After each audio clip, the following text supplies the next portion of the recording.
2010, the deep state had the Rockefeller Foundation script a plan to introduce martial law and a permanent method for total control of the citizenry. In this plan that they disguised as an academic scenario, as they called it, the method they would use to gain complete prison-like control of the entire population was to infect them with a devastating biological pandemic, and then, under the guise of protecting us from this threat, they would be free to implement their final solution, a prison state. The prison state that they need to keep their grip on power. As usual, the fascists disguise their crimes as helping us, and as is typical of this new type of fascism, they always make the claim that we the people are begging them to have more and more control over us. As you watch this video, remember that the deep state concocted this scheme in 2010 as a quote-unquote simulation of what is to come. The following is proof that the deep state is behind these viral pandemics.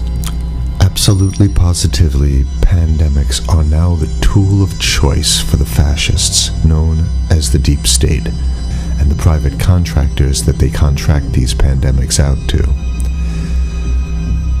For the deep state, to make an international pandemic isn't even a high-tech operation, it's a no-tech operation. It's easy. A simple vial of Ebola, SARS, MERS, Spanish flu, or coronavirus, or whatever they come up with in their secret bioweapons lab, is all they need to bring the world into their total control. The only thing you have to remember is if they can do it, they will do it, which means they already have done it. The ruling establishment has a lot of, they will stop at nothing to complete their toolkit of control, right? So one of the things that has been missing from the toolkit of total control has been quarantines and curfews, right? Mm-hmm. So now, welcome to the new world in America, where to get on a bus, to go through a subway station, if you think that the procedures at the TSA are onerous, right?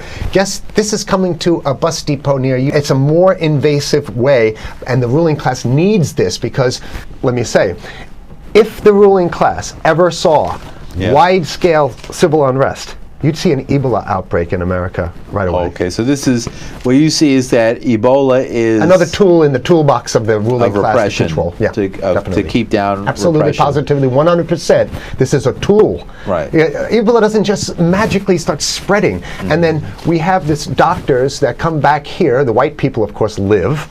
Mm-hmm. You know, the two whites who got it survived. All the black people that get it die. It's very possible that these one of these NGOs over there is going around with a veil of Ebola or spreading it from a small plane onto villages. The point is to get hundreds of thousands of people infected with it and create the next phase of control. Now, one of the things I'd like to show to back up my my claims here. Here's a document from the Rockefeller Foundation. Rockefeller Foundation, right there. You can zoom in on that, where my finger is. It's called Scenarios for the Future International Development, the Rockefeller Foundation. All right. Okay. Let's take a look at what they're saying here. This is something like a 50, 60-page document. I'd like you to go to page 18, if you can look at this up on the internet, but I'll read it off to you.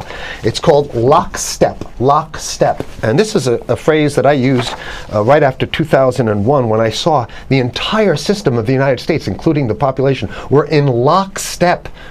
So the Congress went along, and yes, it was Osama bin Laden, and the people waved their flag and said, I hate, hate, hate, hate, and everything was in lockstep. Well, in 2010, they published this, Rockefeller Foundation, and here's what they're saying.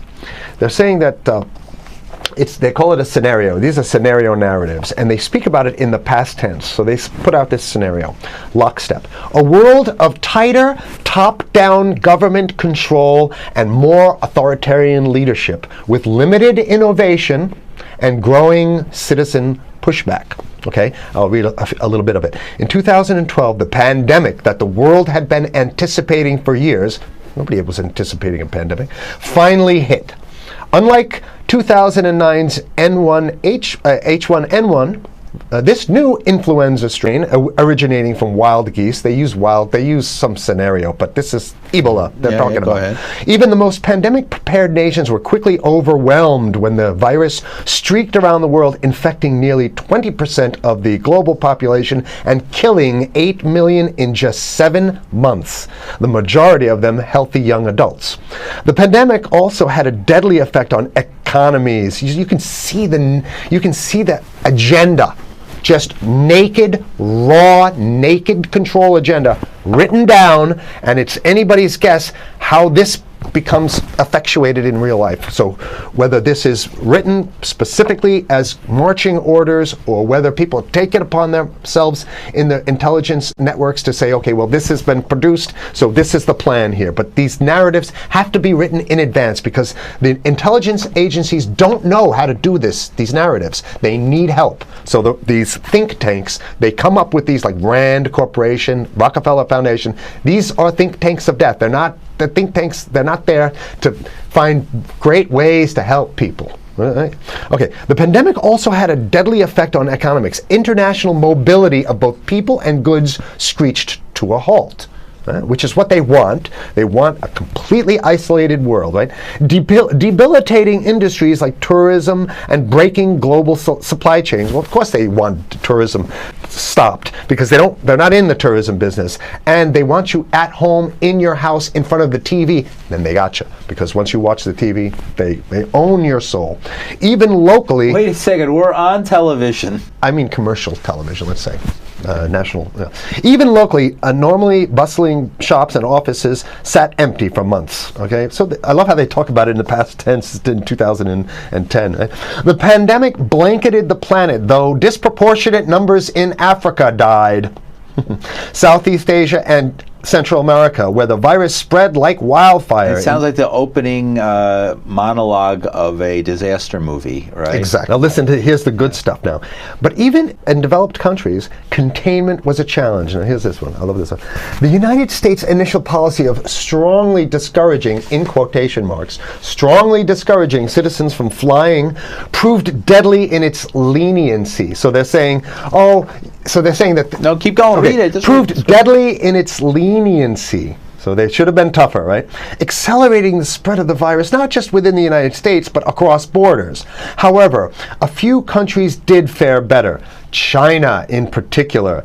The Chinese government's quick imposition and enforcement of mandatory quarantine for all citizens, as well as its instant and near hermetic sealing off of all borders, saved millions of lives, stopping the spread of virus far earlier than in other countries. So the message here is we have to look towards the Chinese, the oppressive totalitarian Chinese regime as an example of what we need to be doing here. And of course, the ruling class here loves the Chinese regime because they have demonstrated to the ruling class the most efficient form of capitalism, which is authoritarian capitalism. So we have capitalism, but unfortunately we have this veil. I get it. We have this veil of democracy. This is very interesting. This is continue on. Okay. China's government was not the only one that took extreme measures to protect its citizens from risk and exposure. During the pandemic, national leaders around the world flexed their muscles, flexed their authority, and imposed airtight rules and restrictions. You can see the agenda. Okay, go. Okay. From the mandatory wearing of face masks to body temperature checks at the entries to communal spaces like that's what's happening right now. Yeah, but soon it's going to be like body. It'll be at the subway. Yeah, is that what you're saying? We'll be going through this in the sub to get on buses and the subway, absolutely, things positively. like that. And what this means though is don't think about having a cigarette, a joint on you, or basically you can't. This is a dragnet for everything. So if in order for you in other words, just like with stop and frisk, this is ultimate stop and frisk. This is the ultimate cavity stop and frisk, cavity search kind of thing. All right, so during the pandemic, national leaders around the world flex their authority. Now there's some good stuff. Listen to this. And even supermarkets, they want body checks at supermarkets, okay? So basically what they're saying is they're building a system where every move you make, You can't get got to food. go through them. You can't get food. Can't Well, how get about if food. you go to the farmer's market? Right. Here's the good stuff now. I mean, it just keeps getting better.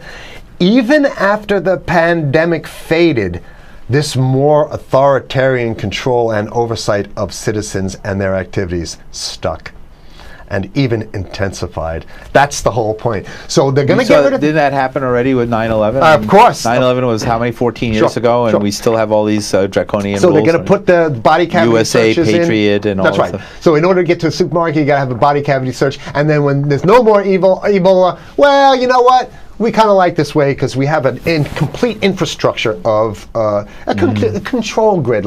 In order to protect themselves from the spread of increasingly global problems, from pandemics and national terrorism to environmental crisis and rising poverty, leaders around the world took a firmer grip on power. Well, what the hell would rising poverty have anything to do with imposing strict citizen controls with face masks? So they're very sloppy stuff here. At first, the notion of a more controlled world gained wide acceptance and approval. I'm sorry. Nobody likes this stuff. They're just saying it. Continue on. No, I have to provide analysis. Only because we only have 5 minutes left, so that's Oh my God, okay. Citizens willingly gave up some of their sovereignty and their privacy to more paternalistic states in exchange for greater safety and stability. I mean, that's just a complete naked contradiction to the famous saying that if you think you're going to give up a little bit of security, I mean, if you're going to give up your freedom for security, you're going to get neither. That's the long-standing thing. And here what they're doing is they're not even ashamed or embarrassed to absolutely say the exact opposite. They're saying, yes, we all want to give up our privacy and sovereignty for more stability and security and stability. So you don't get that. When you give it up like that, you get the shaft. Can you show us the cover again of what you were just reading? One more time, and then I have two more documents. Right, this is what we were reading here, and just zoom in a little bit so folks can see it. He'll zoom in, don't worry, you can relax. All right. And scenarios for the future of technology and international development. Okay, now I have two more documents. Keep it zoomed. We have the National Security Memorandum of December 10th, 1974. This is Henry Kissinger's brainchild. The National Security Memorandum number 200. You can look that up on your internet. I'll summarize it. He says that there's too many people, we got to get rid of the population. So to answer your question. Oh, from earlier. Yeah, he says, he used the word depopulation, which is different. Depopulation means killing people that already exist, and it's to get the minerals, because we need the minerals. And here's another one. The CDC has a patent on Ebola. They've patented it. Yeah? Right. So basically, if you want to get a cure for your Ebola, you got to go. It says it right up here, right? It says human Ebola virus species and compositions and methods thereof, and it's a patent. It's a patent. They patented the main strain plus something like 17 other strains of it. So they own it now, and I don't know how exactly you can own that, but apparently they've done the same thing. Yeah, I didn't think you could own a natural. Yeah, you can. I guess the main thing to finish off this show is this: that they want to get more control, more and it's going to be curfews and quarantines. So what I'm saying is that unless the American people start to get some new way to revolt, a new way to organize, new way to protest, unless we can break through the apathy, because that's what we have here, then it's going to be a slave state here. The ruling class doesn't seem to have too much resistance. They're getting everything on their Christmas shopping list, and they've been wanting quarantines and curfews for a long time. Now they got it.